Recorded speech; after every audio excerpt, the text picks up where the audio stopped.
कल बसोआ हा ते मैं थोड़ा लेट उठ्या।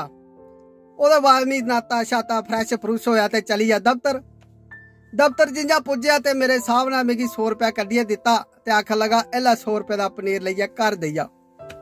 मैं कड्ढी सैकल 100 रुपए दा पनीर लिया ते घर देई आ।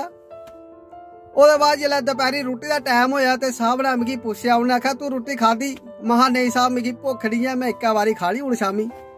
उन्हें आखा कोई गल इ'यां करेआ दफ्तर गए बो ते जे ध्यान रखेआ फोन शोन बजग ते चुक्की लैया ते मैं आया घरा रुट्टी खाइया। महा ठीक है साहब जाओ तुस मजे कन्नै रुट्टी खाई आवो। साहब होरें कड्ढी गड्डी ते जिबा पलांदे पुज्जिए घर भला पनीरा कन्नै रुट्टी खानी अज्ज। जिसलै घर पुज्जे ते मैडम होरें उ'नें आखेआ पाओ महाराज रुट्टी। मैडम होरें पाई जिसलै रुट्टी ते साहब ने रुट्टी दिक्खी ते साहब गी गशा पेई, उत्थे पनीर ते है नहीं, छड़ी मूंगी दी दाल। साहब होरें आखेआ भाई पनीर कुत्थे है? मैडम आखन लगी केड़ा पनीर कुन्नै दित्ता? इ'यै मूंगी दी दाल ही खानी ते खाओ नेईं ते वापस जाओ।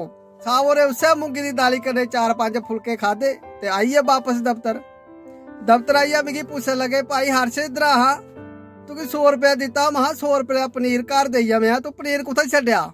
महा साहब मैं घर गै दित्ता। आखन लगे केड़े घर दित्ता? महा साहब मैं अपने घर दित्ता। मैं इ'यै सोचेआ महा साहब मेरे कम्मा कोला बड़ा खुश है ते उस्सै खुशी मिगी 100 रुपया अज्ज इनाम दित्ता ते मैं ओह् पनीर लेइयै घर भेजेआ।